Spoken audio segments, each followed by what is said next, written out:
नमस्कार दोस्तों, दीपक कुशवाहा आशु Olympic channel पर आप सभी का स्वागत है। तो हम लोग पिछले 8 सालों से जिस भर्ती का इंतजार कर रहे थे, वो ना आकर के उसका बड़ा भाई आया हुआ है। कहने का मतलब कि अपर निजी सचिव 2013 का जो संशोधित विस्तृत विज्ञापन था, वो जारी कर दिया गया है। और उसमें यह है कि नए लोग बिल्कुल से भी आवेदन नहीं करेंगे। बिल्कुल से मतलब थोड़ा सा चेक नहीं करना है कि हम भर के चेक कर लें। आपके लिए बिल्कुल भी उसमें कुछ वो छूट नहीं है कि नए लोग उसके लिए आवेदन करेंगे। और ये साफ साफ देखिए विज्ञापन पर लिखा हुआ है। 2013 में जिन्होंने आवेदन किया था केवल वही करेंगे फिर से। अब वो चाहे वो किसी कारणवश परीक्षा ना दे पाए हों, अनुपस्थित रहे उतनी समय, रेलगाड़ी ना मिली हो, बस ना मिली हो, मतलब कि बीमार रहे हों, कौनो कारण रहा हो कि वो परीक्षा ना दे पाए हों, केवल वही लोग फिर से आवेदन कर सकते हैं। चाहे वो परीक्षा ना दे पाए हों या फिर जिन्होंने दिया था, सिर्फ उन्हीं दोनों के लिए ये है कि वो अभी मतलब फिर से आवेदन कर सकते हैं। और ये लोग पूछ रहे हैं भैया काहे नए लोग काहे नहीं कर सकते, ये तो गलत है। तो काहे गलत है? नए वाले आयोग आना नहीं है आप लोगों को। जब कहता हूँ भैया आयोग पर आओ, प्रदर्शन करो, थोड़ा दबाव बनाया जाए कि बात अपनी रखी जाए, काहे नहीं दे रहे हो, तब तो कोनो आएगा नहीं। कमेंट में होता है भैया नई भर्ती नहीं आ रही है। अरे हम तो कह रहे हैं इलाहाबाद देख रहे हैं, आप लखनऊ में देखिए ना, जनता दरबार जाओ, वहाँ बाबा जी से मिलो, शासन में ही सारी चीज़ें रुकी हो, वहाँ जाके पत्रबाजी किया जाए। ट्विटर अभियान चलाता हूँ, कोनो ट्वीट करता नहीं है। ठीक है ना? तो जब कुछ करना नहीं तो नहीं से मतलब ही नहीं है। और वैसे भी पिछले 2013 के बाद से अब तक लगभग 64 या 74 पद खत्म कर दिया गया इसका। तो ठीक है, 8 साल भर्ती नहीं आई है नई वाली, ऐसे चलता रहा, एक आध दिन यूँ निपटा दें, खत्म, मतलब खत्म ही हो जाएगा दमई से। तो नए वाले तो अब भैया नौजे बोलो कि नहीं हो रही, तो वो तो अब आप लोग कुछ करोगे नहीं तो होना नहीं है। ठीक है, तो 13 वालों के लिए देखिए बीचे मड़ंगा मत डालिए, इन लोग को आवेदन करने दीजिए, ये सिर्फ उन्हीं लोग के लिए है। अब समझ लीजिए 13 वालों के साथ बहुत नाइंसाफ़ी हुई है। ये सिर्फ और सिर्फ 10 वालों को लाभ देने के लिए किया गया है। अब देखिए 2010 वाली जो अपर निजी सचिव भर्ती थी वो लफड़े में है।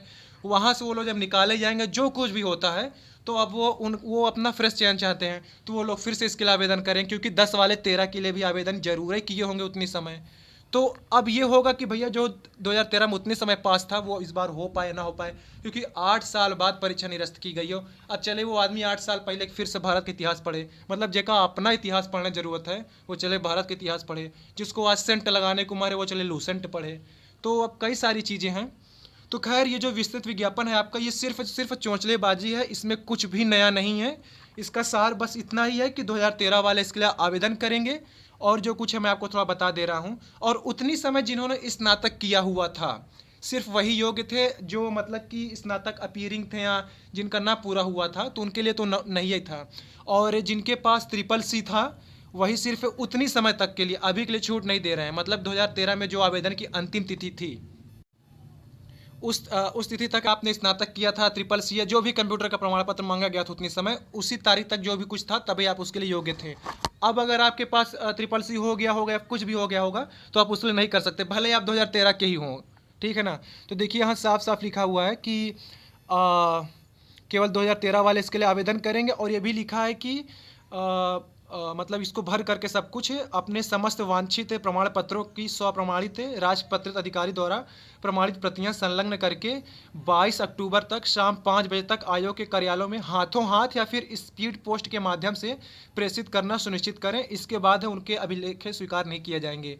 मतलब कभी आप आवेदन करिएगा, सारी चीज़ें उसका प्रिंट निकाल के, जितने भी हार्ड कॉपी होगी, स्नातक, परा स्नातक, ट्रिपल सी, आधार, रजिस्ट्री, ज़मीन का जौन कुछ होगा, सब कुछ करके आपको आयोग को हाथों हाथ देना है, या फिर रजिस्ट्री से स्पीड पोस्ट वगैरह करके आपको भेज देना है। 2013 में 176 पद था और ये अराजपत्रित था। अब फिलहाल जब भर्ती आपकी आएगी तो राजपत्रित होकर आएगी। और देखिए योग्यता इतनी समय इन्होंने, देखिए इनका कहना था कि अब की 60 में कोई छूट नहीं देंगे, अब कहूँ जिक्र नहीं है पूरे विज्ञापन में। अब कहीं आपको लिखा हुआ दिख जाए बताइएगा, हम तो पढ़े हैं तो कहीं नहीं दिखा। और ये है कि भारत में विधि द्वारा स्थापित किसी विश्वविद्यालय से आपके पास स्नातक की उपाधि होना अनिवार्य है। हिंदी आशुलेखन और हिंदी टंकण में क्रमशः न्यूनतम 80 शब्द प्रति मिनट और 25 शब्द प्रति मिनट की गति आवश्यक है। निम्नानुसार कंप्यूटर का ज्ञान भी होना आवश्यक है, और डोएक सोसाइटी द्वारा संचालित ट्रिपल सी के लिए विहित पाठ्यक्रम या फिर ये सारी चीज़ें दिए हुए हैं, इसके समकक्ष में ये चीज़ें मानी जाएंगी। अभी भी ये साफ नहीं किए हैं कि हमने इसलिए विज्ञापन निरस्त किया था या ऐसा था वैसा था, कुछ भी चीज़ नहीं दिए हुए हैं इसमें। और देखिए जो काम की चीज़ है कि आपकी जो शॉर्ट हैंड परीक्षा होगी वो कैसी होगी, इसमें भी आयोग ने मतलब कि उलूल जुलूल विज्ञापन ये पूरा निकला है। अब इनका देखिए कहना है कि हिंदी आशुलेखन में अपर निजी सचिव पद हेतु 80 शब्द प्रति मिनट और हिंदी टंकण में 25 शब्द प्रति मिनट की गति होना आवश्यक है। इसमें कुछ भी नया नहीं है। अभ्यर्थियों से अपेक्षा की जाएगी कि वे उक्त निर्धारित गति में 5 मिनट की अवधि में बोले गए हिंदी गद्यांश का टाइप राइटर, देखिए ज़माना हो रहा है डिजिटल इंडिया, टाइप राइटर पर करा रहे हैं टाइप, अभी भी कंप्यूटर नहीं लिख देंगे, हाँ कंप्यूटर पर हो गए, टाइप राइटर लिखे हैं तो भैया अपनी अपनी टाइप मशीन की व्यवस्था कर लो। अब 8 साल पहले कहाँ फेंके होंगे कबाड़ में, आप ढूंढिए उसको। खैर हमारे पास 4 है, ठीक है, लेकिन दूंगा नहीं। तो फिर देखिए लिखा है कि टाइप राइटर द्वारा लिप्यंतरण करें, जिसके लिए उन्हें 1 घंटे का समय दिया जाएगा। गद्यांश का चयन इस दृष्टिकोण से किया जाएगा कि उससे न केवल आशुलेखन की गति का वरन मुहावरेदार भाषा के ज्ञान का भी परीक्षण हो सके। पूरे विज्ञापन में कहीं भी नहीं लिखे कि इतनी गलती माफ़ होगी या इतनी ऐसा कुछ होगा। इसीलिए भर्ती रद्द किए थे कि नियमावली मतलब गलत है, 5% छूट दिया जाता था, 8% अपने से बना लिए थे ये, तो उसी के लिए पूरी परीक्षा निरस्त कर दिए। अब वो साफ साफ कहीं भी नहीं लिखे हैं। फिर लिखा है कि अंग्रेजी आशुलेखन तथा सामान्य अंग्रेजी हेतु एक परीक्षा ली जाएगी जो कि वैकल्पिक है।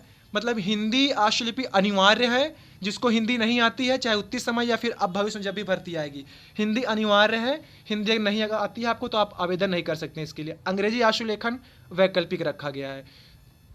तो पाठ्यक्रम आपके स्क्रीन पर है, किसी दिन इस पर थोड़ा विधिवत बना दूंगा क्योंकि वीडियो काफ़ी लंबी हो रही है, और पूरे विज्ञापन पर कहीं भी इस बात की वो नहीं है कि कैसे क्या मतलब कि छूट वगैरह कराएंगे।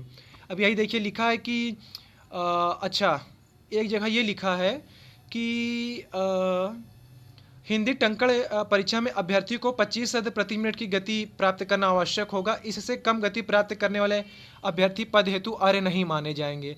इसके लिए तो आप लिख दिए कि अर्ह नहीं माने जाएंगे, लेकिन शॉर्ट हैंड के लिए नहीं लिखें कितनी गलत है कितनी क्या। फिर लिखें कि 25 शब्द प्रति मिनट की गति प्राप्त करने वाले अभ्यर्थियों को 10 अंक दिया जाएगा। इससे अधिक गति प्राप्त करने वाले अभ्यर्थियों को अतिरिक्त 5 शब्द प्रति मिनट की गति के हिसाब से एक अतिरिक्त अंक दिया जाएगा। खैर पाठ्यक्रम पर मैं बाद में आपको थोड़ा वीडियो बना दूंगा क्योंकि आज की लंबी हो रही वीडियो। आपकी इसमें कंप्यूटर की परीक्षा होगी, मतलब समान अध्ययन की परीक्षा होगी, समान हिंदी विषय की परीक्षा होगी, फिर एक कंप्यूटर विषय की परीक्षा होगी। इसमें देखिए लिखा है कि कंप्यूटर ज्ञान की परीक्षा 100 अंकों की 1.5 घंटे का कंप्यूटर टर्मिनल व प्रायोगिक परीक्षा, और ये मतलब कि पाठ्यक्रम दिया हुआ है कि इसी से चीज़ से आपका ये मतलब कि ये चीज़ आएगी परीक्षा में।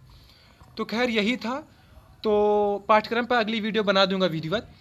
तो देखिए यही है कि नए लोग इसके लिए इसमें बिल्कुल भी आवेदन ना करें, और नए लोग अगर चाहते हैं कि अपनी भर्ती आए तो देखिए ये मेरा एक टेलीग्राम चैनल है APS दीपक कुशवाहा के नाम से, तो इस पर ज़्यादा से ज़्यादा लोग जुड़िए, और आयोग जब भी चलने को कहा जाए चलिए, क्योंकि बिना दबाव बनाए कुछ नहीं होगा।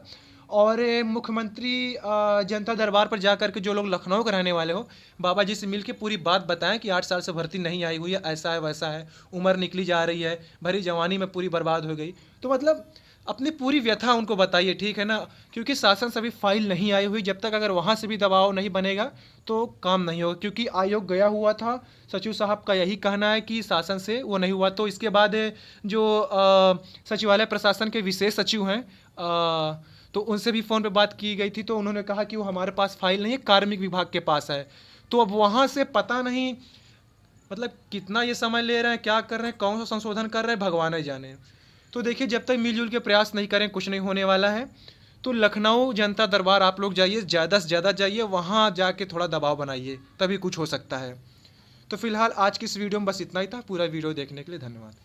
अच्छा एक और ज़रूरी, तो आप लोग प्ले स्टोर से अनअकैडमी लर्नर ऐप डाउनलोड कर लीजिए, या तो डेस्कटॉप पर आप लोग अनअकैडमी की वेबसाइट पर जाइए, वहाँ लॉगिन वगैरह करिए। वहाँ समीक्षा अधिकारी, सहायक समीक्षा अधिकारी और चाहे वो ये इलाहाबाद उच्च न्यायालय की हो या फिर लोक सेवा आयोग, या फिर आपका ये लेखपाल जो भर्ती आने वाली है, या आपका ये क्या कहते हैं UPSI, SI steno, ASI clerk, ये 5-6 भर्तियां इसी साल दिसंबर के अंदर हो जानी है। तब इसके लिए चपक के तैयारी भी मांगती है, तो तैयारी में धार देने के लिए आप लोग ये अनअकैडमी से जुड़िए, यहाँ से अपनी लाइव क्लास वगैरह कर लीजिए। जितना मुफ्त का आपको मिल रहा है, मुफ्त की PDF, मुफ्त की क्लास, मुफ्त का आपका ये मॉक टेस्ट वगैरह, इसका बल भर इस्तेमाल करिए जितना आपको मिल सके। अगर आपको लगे कि हाँ ठीक है मुफ्त का काम हो चुका है, तो आप उस कोर्स को खरीद भी सकते हैं, 1-2 महीने के लिए उस कोर्स को खरीद सकते हैं, बड़े सस्ते में सब कुछ हो रहा है। तो तैयारी के लिए मुझे नहीं लगता कि इससे मतलब इतनी जल्दी में और इससे बेहतर में कोई कुछ मिल सकता है।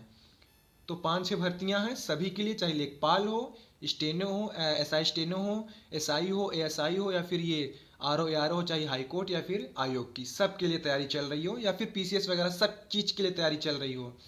तो आप वहाँ से अपनी तैयारी कर सकते हैं। कहीं आपसे अगर कोड मांगता है किसी तरीके का, कोई रेफरल कोड वगैरह कुछ भी, तो आप इंडिया 10 INDIA बड़े अक्षरों में 10 इस कोड का इस्तेमाल करिए, तो आपको उस कोर्स के लिए 10% की छूट मिल जाएगी। अब इससे अच्छा क्या चाहिए। तो ठीक है, अनअकैडमी डाउनलोड कर लीजिए, एकदम मस्त धुआंधार तैयारी करिए। तो आज की इस वीडियो में बस इतना ही था। पूरा वीडियो देखने के लिए धन्यवाद। जय बजरंगबली।